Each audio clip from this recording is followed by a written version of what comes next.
तपाईलाई थाहा छ भगवानले मनुष्यको निर्माण गर्दा उसलाई सबै कुरा दिनुभयो तर एउटा चीज आफ्नै गोडामुनि लुकाउनुभयो।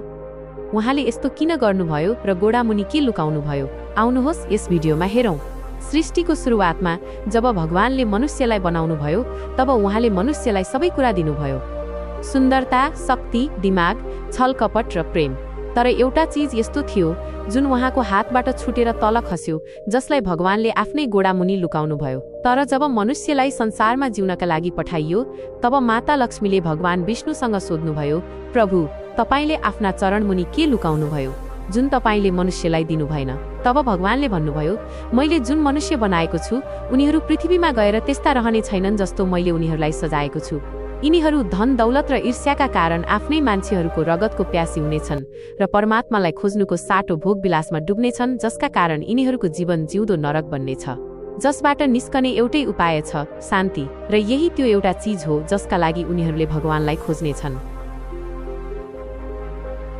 कथा कस्तो लाग्यो? यदि मन पर्यो भने यस्तै घतलाग्दा कथाहरू सुन्नका लागि राज एआई नेपाली स्टोरीलाई सब्स्क्राइब गर्न नभुल्नु।